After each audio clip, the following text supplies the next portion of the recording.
Did you know the number one reason that the mileage transportation request form gets denied?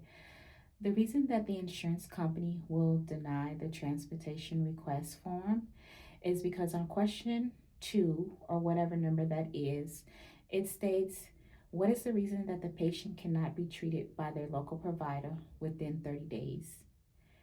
And if a medical provider add whatever else they're adding, and then somewhere along that line, which is not enough space to state your case.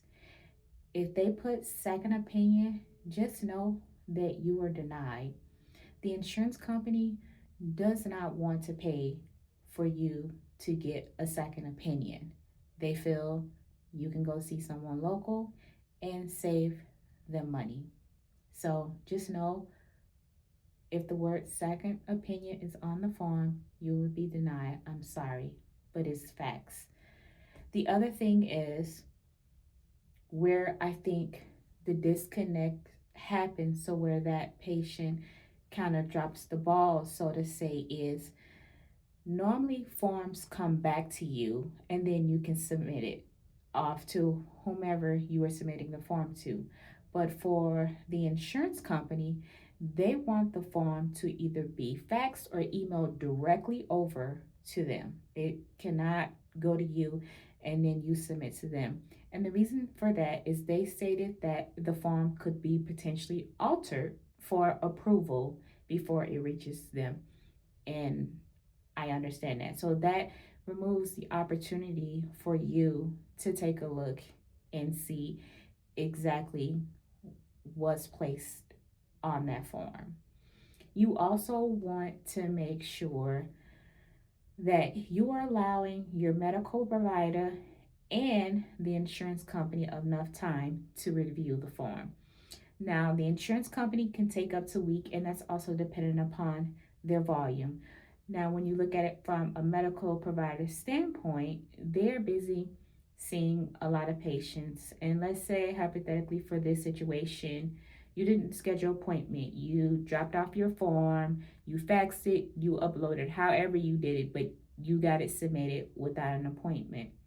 Now, you may have a really good relationship with your provider, but just know that you are not the only patient that they see. They have a lot going on, and I don't know if they know exactly how much entails in getting that form approved.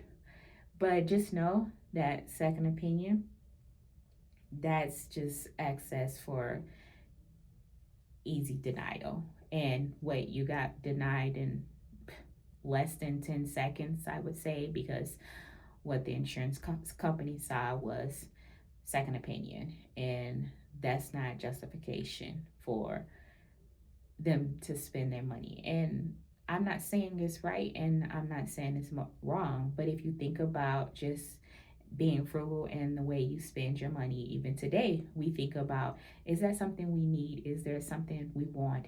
Is there another affordable option before purchasing it? We want to shop around, we want to get, the best cost. So look at it like that when you are submitting your form. And what I'm hoping is by sharing this with you, it increases your awareness as you are helping your loved ones to just ask to see the form before it is faxed over to the insurance company.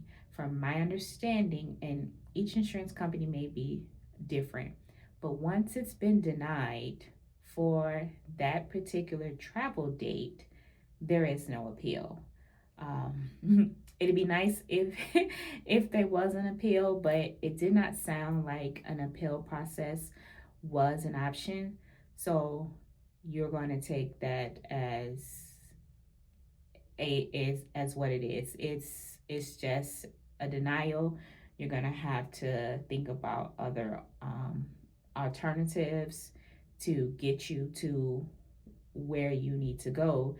It's just that the insurance company is not willing to pay more than I believe it's 50 or 60 miles one way that they're willing to travel before you would need that exception. I'm hoping that this helps.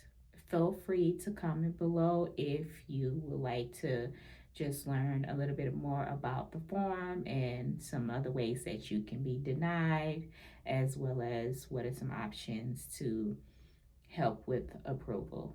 But if you are going through this process, I hope that your form gets approved.